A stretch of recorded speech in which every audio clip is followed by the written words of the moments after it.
Commanders Declassified Podcast. I only have a greeting for you folks tonight because I'm that mad. I don't want to say good things.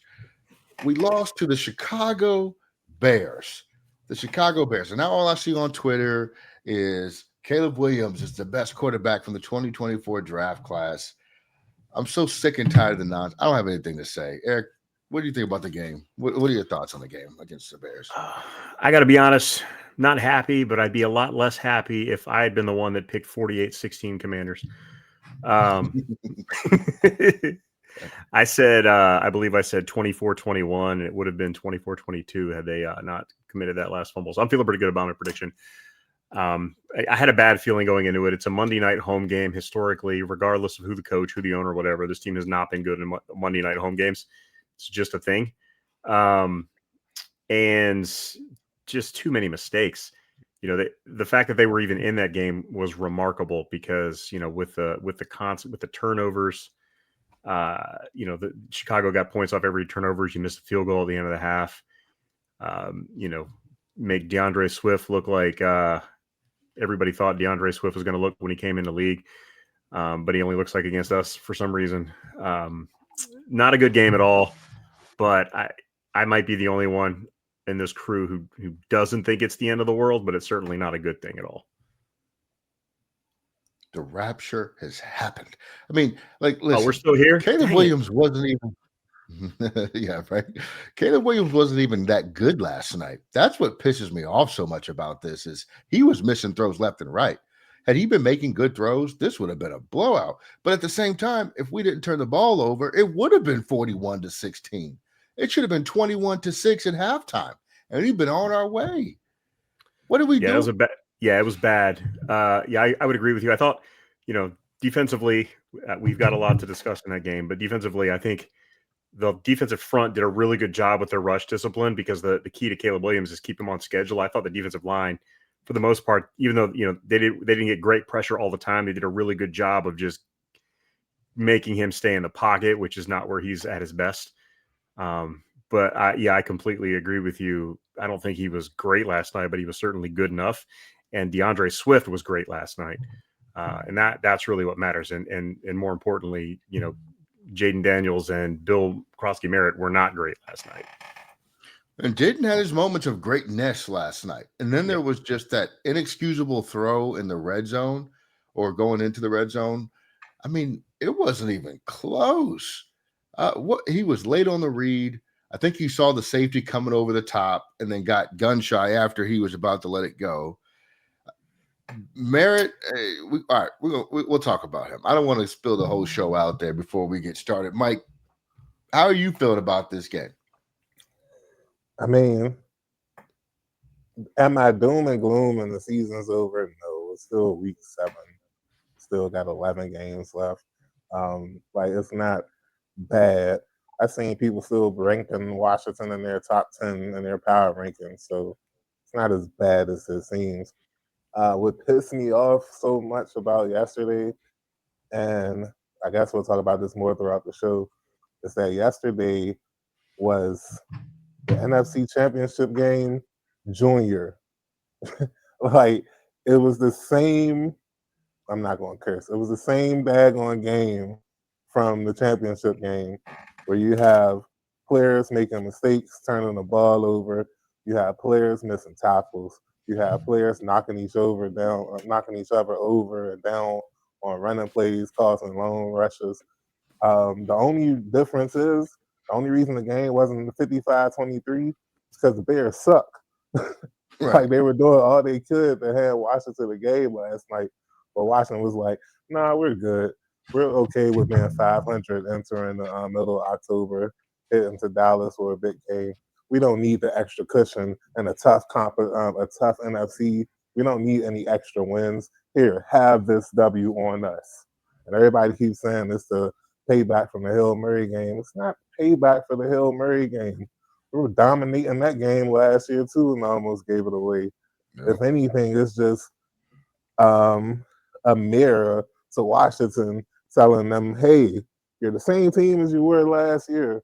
It's not good enough to probably make the playoffs this season, let alone the NFC Championship game.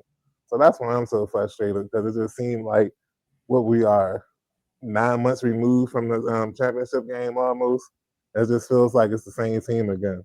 Jaden Daniels or bust. And it's kind of frustrating considering the coaching staff we have and the general manager we have. I'm expecting not even more wins or losses or whatever, but just more consistency from the team overall. And we're not getting that, especially defensively.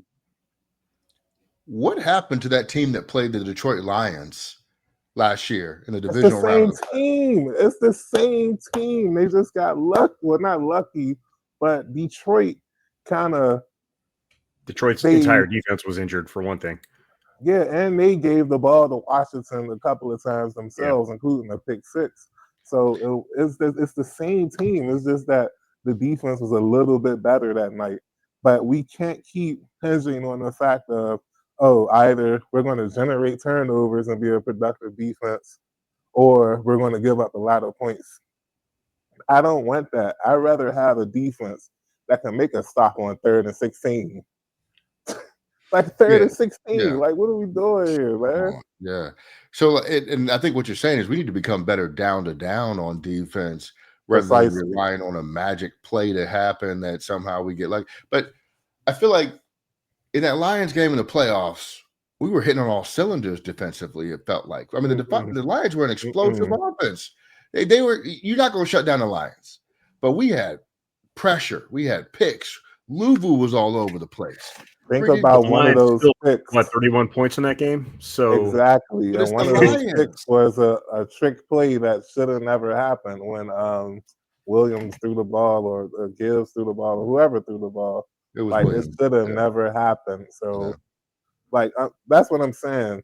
I understand what you're saying about the Lions game, but I'm telling you, it's the same team. They're still having the same mistakes. The difference is last year everything broke right, and last night nothing broke. Well, not nothing broke right, but a lot broke. We didn't get everything right. Everything didn't break our way last night, and we kept messing up. And I don't want to sit here and be one of those fans that has to say, "Oh, if it wasn't raining, we probably win the game yesterday." Forget that. First of all, we're in DC. It's going to rain a lot more often than that, especially during football season. So get ready for that. But secondly, it shouldn't have mattered. The game shouldn't even came down to the last drive. Like, what are we even talking about here? So I'm just saying, that's where the frustration comes in, because you have this staff, especially on defense, that preaches consistency and competition or whatever. But after 21 games or regular season games or whatever, I'm still not seeing it. And that's why I'm so frustrated, because I need to see some type of consistency, especially on defense. You need to be able to win a game when you don't have the Jaden Daniels magic, basically. And this team has not shown that it can do that just yet. They're not even capable. Even with Marcus Mariota, it's just showing you, honestly, how good he is as a backup, that he's still able to overcome some of the shortfalls of the team. Because think about it. When they lost to Atlanta, it was the same thing. They just couldn't stop Atlanta. And the only difference is that Atlanta wasn't shooting themselves in the foot like Chicago was last night. And that's why the game got a little out of control in Atlanta. But everybody's not the Bears. If they play like this on Sunday, the Cowboys hanging 50 on us. 50 ball. Listen, I've been keeping a list of, I call it my S list all season. And we might score 40 on them, but I'm sorry. Marshawn Lattimore's been at the top of this list. Noah Brown and his unavailability has been at the top of this list. Terry's quickly going on my list. Doesn't mean he's going to be there permanently, but he's going there. He's going there. This man better get on the field. I got a new person who should have been here all along. Can you guys read this? Not at all, no. Right? You can't read that at all. Oh, Matt Gay. It says Matt Gay. It's hard for me to blame a kicker, bro. Even though it's his points that caused us the game last night. What was that? It was like a 50-yard field goal in the wind and rain. That is standard kicking today. No, I was about to say, nowadays you could. It's not a gimme, But No, I I mean, I get would it. agree with you there. He's missed too many field goals already Especially this when he year. kicked. I think he missed like a 50-yarder and then came back and drilled a 53-yarder. And I'm He like, has bro, he what are has you doing? concentration issues. I don't care what he has. He sucks. Okay, he sucks. Yeah, Our we team has need to been bring in trying to kickers. fight these problems. He sucks. A 51-yard field goal is like a 35-yard field goal from 10 years ago. These are routine kicks, and he's 50% on these things. I'm over that guy. He's never coming off my list, by the way. I don't care how many game-winning field goal kicks he kicked. Now, look, one of our longtime followers and listeners and all-around good dude, Zenith of Chaos, had sent me a message earlier today. It says, is it possible that they overachieved last year and caught some big breaks and key moments?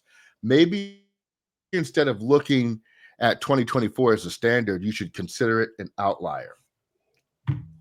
The man has No, a They point, definitely right? caught a lot of breaks last year. I mean, that's kind of what I alluded to earlier. Certainly, everything went right for this team last year. I mean, it was one of the healthiest teams in the league. Like, they didn't really lose any key players outside of Noah Brown, who, we're going to call him Sex Panther because like 40% of the time he's healthy every time. oh, But he just can't, that guy can't stay on the field. But I mean, this team was extremely healthy last year. That hasn't been the case this year. The ball bounced this team's way a lot last year. A lot went right. We caught opponents at the right time. Certainly Detroit in the playoffs, we caught, in my opinion, the single best win last year was the win over Tampa Bay in the playoffs. And that was, a doink in field goal at the end, which again was a bounce that went this team's way. But, that was a gut win. Quite a few, obviously the Atlanta game, you had things go right there. Just everything went right last year. So I 100% agree with that. And things aren't going that way this year so far, outside of, the Chargers game when you caught them with like no offensive linemen. But that doesn't mean this team should still be a playoff quality team. I don't think the drop off from last year to this year is that much talent wise, if it's not a little better. They've certainly got some things to fix. But yes, he is absolutely right. Last year was a little bit of an outlier. There's no way this team should have won 12 games last season. I'm a disagree for now, only because I see how the rest of the league is playing right now. And I'm like, it's not that Washington is horrible or bad. Like, they're literally, and Quinn even mentioned this himself in the press conference, they're beating themselves. Like, yesterday, they pretty much beat themselves. Like, they turned the ball over 3 times, missed a field goal. Coverage was just all over the place. And I'm just like, for a team that did what they did last year, especially in the back half of the season, I'm expecting them to be a bit more crisper. So until I see them put out a crisp performance and not something that's like, oh, they were kind of good or they were kind of okay, like when they beat the Chargers by double digits. And matter of fact, I think all their wins so far this season have been by double digits. But each of those wins, you leave the game feeling like, I know they won by double digits, but something just don't feel right. Something feel off. And I think last night, I think everybody got that reality check. Like, yeah, something's wrong with the engine on this team. It's not that the car won't start, but when it does start, it's definitely not operating at peak performance. And we need to look under the hood and see what the heck is going on. I know what's going on. The car sucks. That's what's going on. So I looked at passer ratings allowed by players on our team and our secondary and our linebackers. And I got this from PFF Advanced Stats. Yeah, we paid a bill for that. Now listen, Quan Martin is allowing 115.3 passer rating. Horrendous. Troy Amos, 72.1. Not horrible. Mike Sandristrell, 77.2. How? Because he looks like he's regressed Can you significantly. repeat that number? 77.2 for Sandristrell. Marshawn Lattimore, 106.6 passer rating. Frankie Louvu, 128.4 passer rating. Frankie Louvu, who? What is this man doing this year? Whatever. Bobby Wagner, 148.1 passer rating. The best you can be is 158.3. It's crazy out here. I don't get it. I don't get it. Like, oh, by the way, I also looked at missed tackles on the season. You want to know who leads us in missed tackles this year? Quan Martin.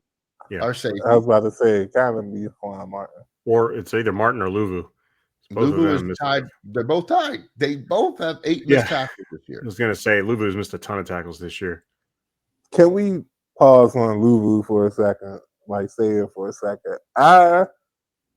I don't know how he got All Pro last season, and I've been banging that drum since they announced it. Him and Wagner. Like, the LB play can't be that bad because those are not All Pro linebackers to me.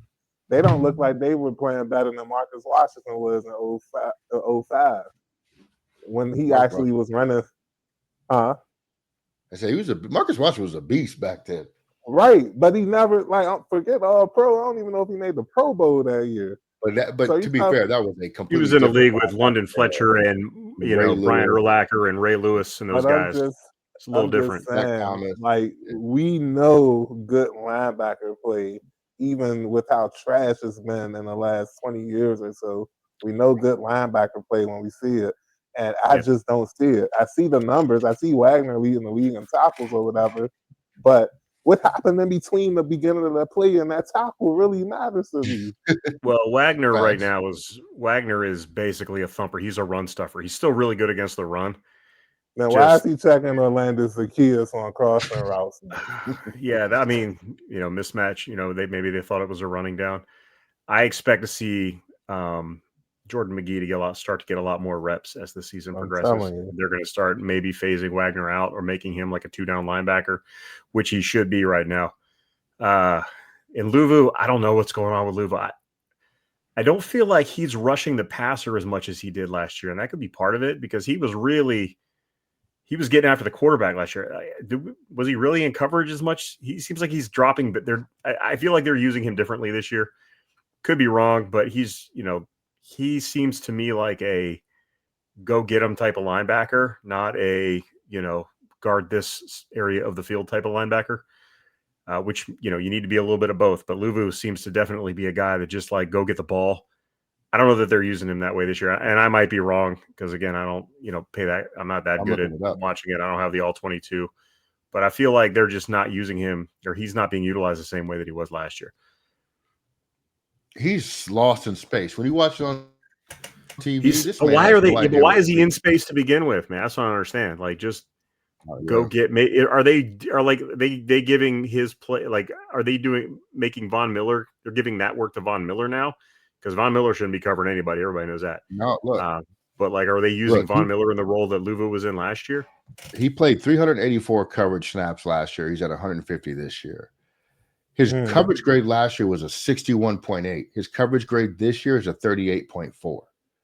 He's just gotten worse in coverage. That's what it boils down to. His pass rush grade last year, 73.4. This year, 60.7. His tackling grade last year, 57.8. This year, 45.6. Now his run defensive grade is better by 10 points. 73.6 this year versus 63.3 last year. He has regressed.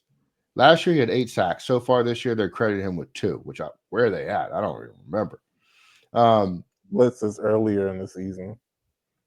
Yeah. I just don't get it. We'll see. To be continued on him. 93.3 completion percentage when he's targeted in pass coverage, by the way, this year. Last year was 76.4. 3 touchdowns when they target him this year.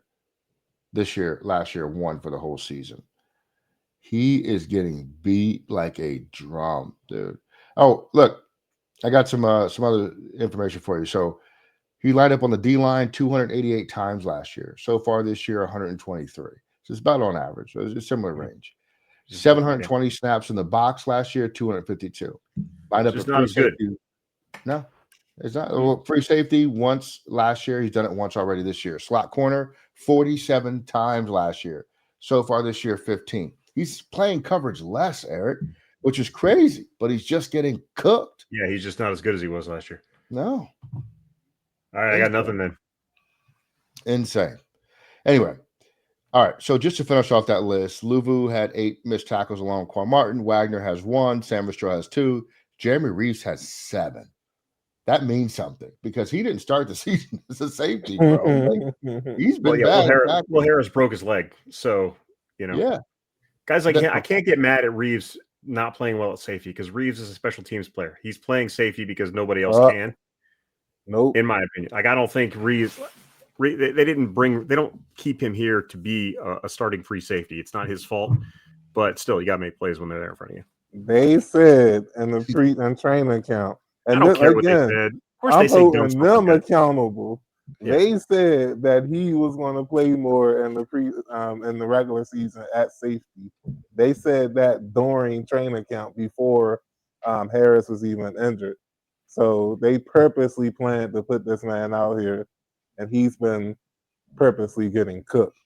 It was nice to see Savage out there on a few plays, and hopefully he gets to start next week because, I love Revo for special teams. Like, keep him there as a special teams ace, but when it comes to safety play, especially coverage, it's just not it. And there's a reason why he hasn't been playing safety. He just gets exposed the longer he's out there, which might be why Savage looked good last night because he was only out there for a few snaps. But there are some guys that just because when Reeves wasn't playing a lot of safety in previous years, you would see him come out and make plays from the safety position because he was getting like 4 or 5 snaps a game, but now he's getting 30 snaps a game, and it's not working because he's not a starting NFL free safety, and that's that. Unfortunately, they don't seem to have one of those this year now that Will Harris is injured. Who I liked Will Harris. I thought he was doing great while he was, in one piece, but now his leg don't work no more. So hopefully he'll be back soon. I don't know if he's coming back this year or not, but we definitely need some help in the secondary. Yeah, I think as we have all year. Back. He'll be back relatively soon. What happened to Tyler Owen? We hear about this guy every training camp, and then the season starts, and he's a dud every year. Whatever. It sucks. I think he's only been here for 2 years. Yeah, and both training camps. Oh, here's a standout, Tyler Owen. He's making all these plays he's coming down in the box. He's doing this. Zilch. Kane Madrano probably doesn't even have the address to Northwest Stadium yet. They haven't sent it to him yet. Because what's the point? He just go to freaking Ashburn and practice over there in the bubble or whatever that crap is. Because he doesn't play in any game. Why is he not active? Why? You mean to tell me he couldn't get a rookie coverage grade? I mean, maybe, but he's a 6th-round pick rookie. And if he was playing, you'd be roasting him right now. So let's not pretend like you wouldn't be. Our guys are playing like 6th-round rookies right now. By the way, before we move on to the Cowboys game, totally ruined Dallas week for me. But Bill Merritt, hey, guy, you want to tuck the ball away? Every time he gets tackled, he's got the ball out here as he's trying to spin away. I'm like, dude, tuck it in, man. Like, he uses the ball and his arms out here to get balance, I guess. But that's fine, bro. But you're not going to play in this league long if you fumble all the time. Ask a lot of guys. The league almost never got to witness Tiki Barber because he couldn't stop fumbling. He had to go to a specialist to stop that. I like Merritt as much as the next person. Bro, get it under control. But until he gets it under control, give me Chris Rodriguez. Thank you. Come again. So Krosky Merritt, actually, to be that guy, 3 fumbles. So I don't know if they credited that last fumble. That wasn't on him at all. No. But 2 of the 3 fumbles that he's been involved in have been on exchanges. Only one has been where he's had the ball poked out. That was the one that he lost last night. The one against the Chargers was a bad exchange. Might have been on him. I think it probably was on him. He had his arm broke or something like that. Yeah, it was he never really, it was one of those where he got the ball, but he never really had it and he lost it in the backfield. And last night, same thing. I mean, Jaden just flubbed the snap, which, by the way, that's why I hate that running play. I don't get to say it as much anymore because it's been working this year, but the shotgun running play in that situation, I would much rather see the quarterback under. I'd rather see the quarterback under center and just turn around and hand the ball off. Especially in the rain. And it's just it's a better play, but we got to start getting Jaden under center at least a little bit in that type of situation. I saw a stat on Twitter where it lists the teams that lined up under the center for the season. The 31st ranked team had 12 snaps. Guess who was ranked 32nd? The Commanders. Yeah, with 6. 0.0. 6. And 3 of those were probably kneel downs. So yeah, they were probably kneel downs or Wildcat. Yeah. So the game is on the line. It's 3rd and 1. It's raining. Jay Daniels took his visor off. I don't know if anybody noticed that. That's how raining it was. We freaking get in a pistol formation and try to hand it off from a pistol formation on 3rd and 1. Bro, run a QB sneak. Like, what are we doing? Bring in freaking Mariota and go forward. What? I'd rather see a Debo end around than a freaking pistol handoff. I wish they would have. Me too, because we won the game. I'm tired of the end arounds because they're not. He's not calling them, and this is my one gripe with Kingsbury. It's not that he's not calling good plays.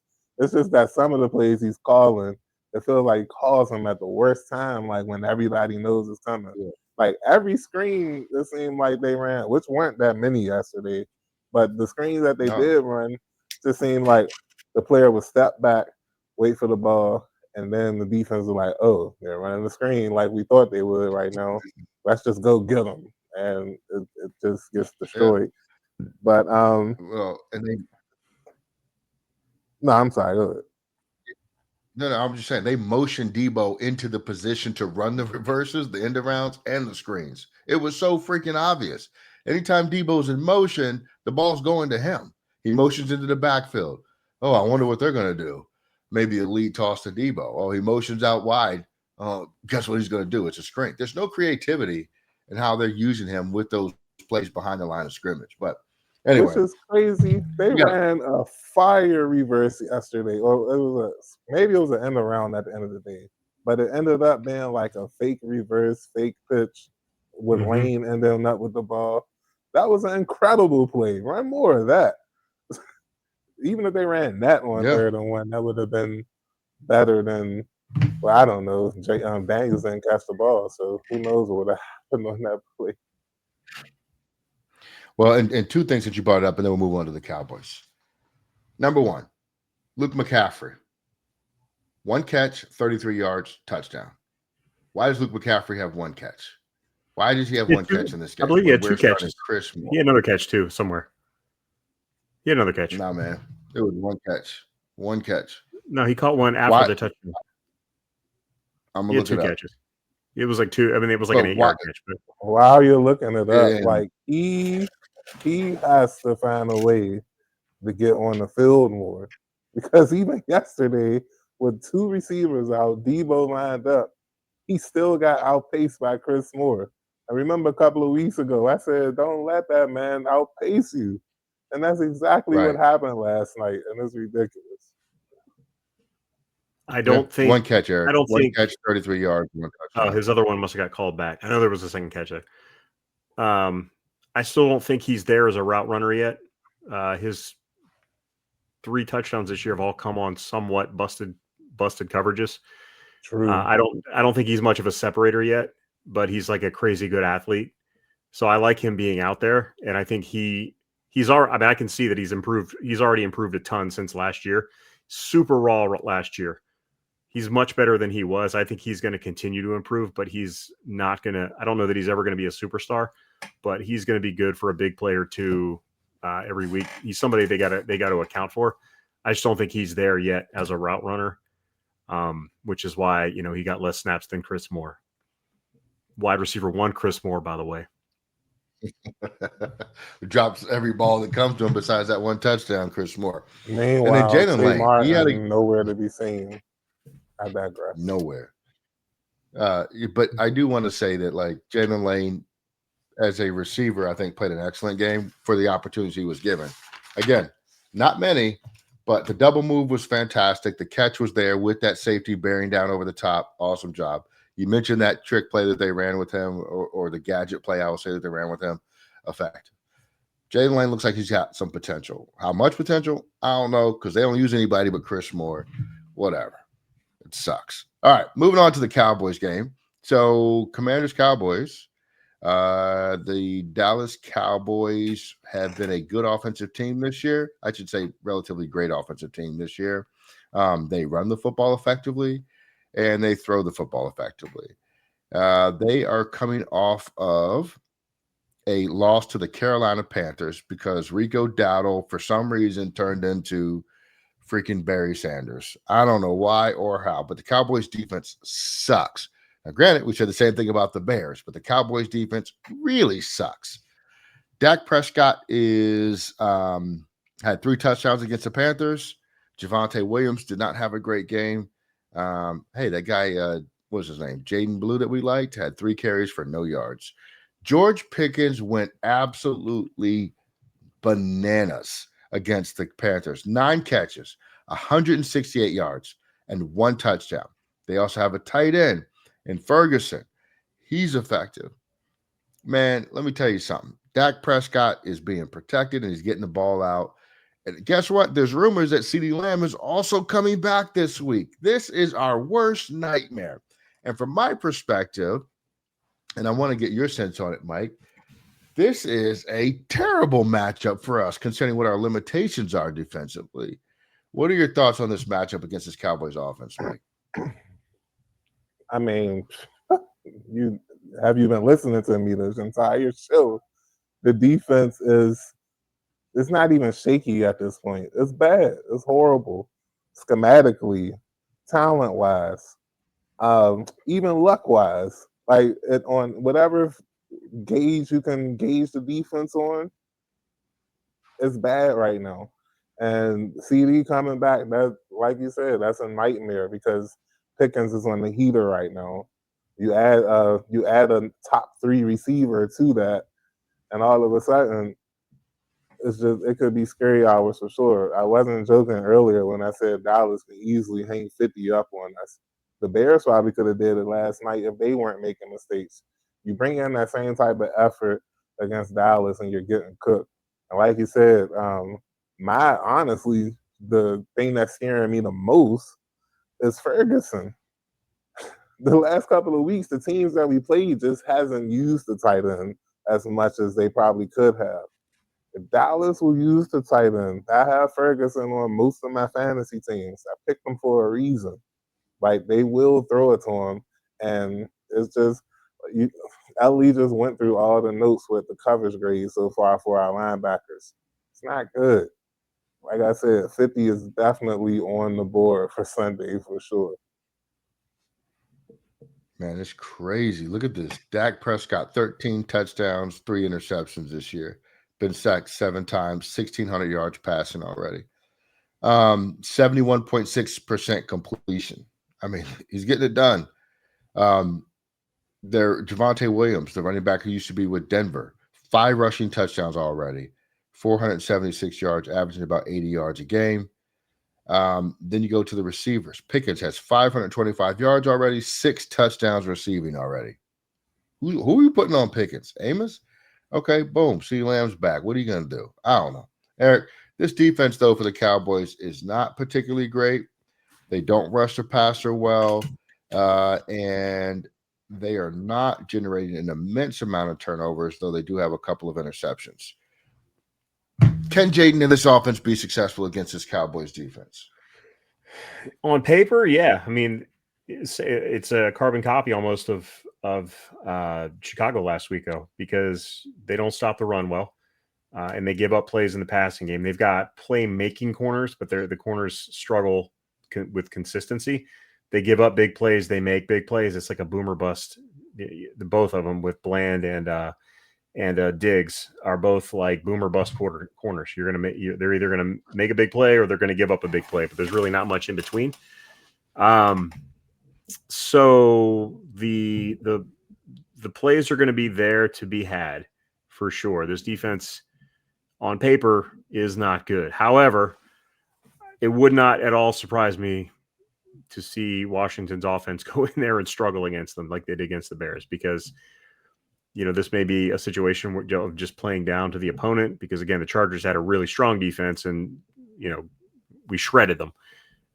So it'll be interesting to see what happens, especially coming off a relatively, there was peaks and valleys last week, but there was way too many mistakes. If they can clean up the mistakes, the offense should be able to keep pace with the Cowboys against this bad Cowboys defense, or they could get shut out. I really don't know what this team this year. They're either going to be great or be awful. There's really no in between, so we'll just have to wait and see. But yes, the offense can put points up and yards up against this defense. We'll just see if it actually happens. I'm so mad at this team right now. I don't even know what else to say. Special teams wise, Cowboys have an excellent kicker in Brendan Aubrey. We have Matt Gay. We lose that battle. Kick returner wise, they have Turpin. We have Jalen Lane.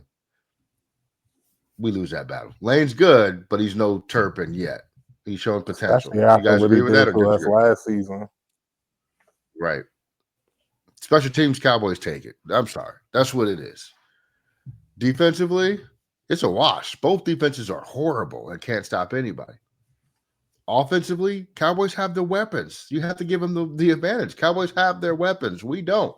Which, by the way, we lost that context of talking about that Bears game.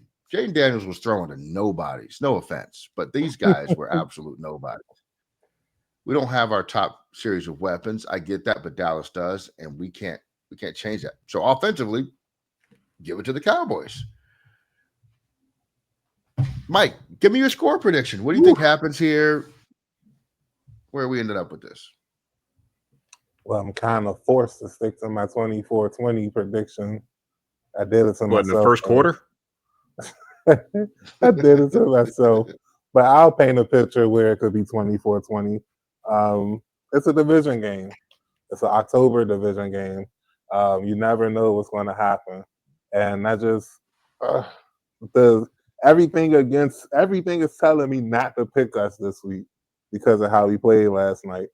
But I'm hoping that this is the opposite of what happened to the Bears last year after their catastrophic last-second loss during the Hail Mary game where they lost 9 of the last 10 games. I hope it's the opposite, where Washington can go on a little run because they're kind of ticked off right now. And it starts in Week 7 in Dallas. What's the score? You said 24-20. 24-20. 24-20. The Mike from Southwest special. Eric, what's your prediction for this game? Yeah, I think the offense rebounds. I think last week was an outlier with the mistakes. I don't see that happening. I might be one of those homers that thinks the weather did have an effect on the offense last night. But I think the offense rebounds. I haven't seen enough bad play from them. They've been good enough this year, even in the losses for the most part. They've held up their end of the deal. I think that continues this week. The offense will rebound. Treylon Burks will have 175 yards receiving and 3 touchdowns. We didn't even get to that. I was waiting for Ellie's take there, but cockroach from the Cosby Show. No, I don't think the defense is going to stop that offense at all. I think Cowboys offense is too powerful. 24-20 is way low for this game. I see shootout all over the place. I'm going to take Washington in this game, and the only reason is it's an odd week. Weeks 1, 3, and 5, Washington showed up and played great. Weeks 2, 4, and 6 came out and laid eggs. So we're going to just see if that pattern continues.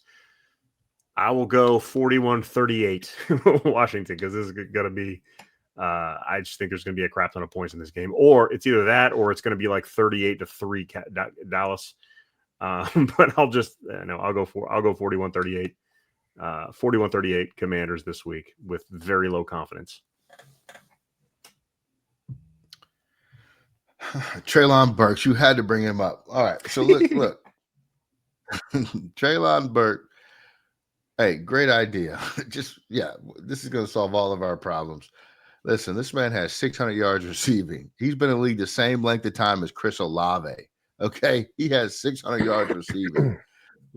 Tennessee didn't have the best quarterback situation. This man's been hurt. He's been slow to learn the offense. That was the big rap about him when in his first training camp with the Titans. Remember, because he came from where did he go to school at? Liberty, Arkansas. something like that. I can't. Arkansas. Sorry, he was. What was the connection to Malik Willis? Maybe it was just the same draft. I don't remember. Same draft class. But, yeah. Anyway, he's not been productive, and I remember the reports out of training camp because we were following this guy because at the time we wanted the Commanders to draft this guy coming out of school. Eric, I remember us doing those mock drafts. Yeah, we talked to his agent. Oh wow! Yes, that's what it was. We did. Yeah, that's right. It's Jay Will's boy too. Should have Jay Will on tonight. Talk about him. Yep, exactly. And he has just not been good. He hasn't been good. He hasn't shown anything, but he had a hard time picking up the playbook in Tennessee. So what's going to happen when he comes to this offense? This man, and granted, we haven't signed him yet. Maybe as of the time you're listening or watching this, we have. I don't know, but I am not counting on Treylon Burks for anything other than some fodder to talk about on the podcast. He was drafted to replace AJ Brown. Crazy.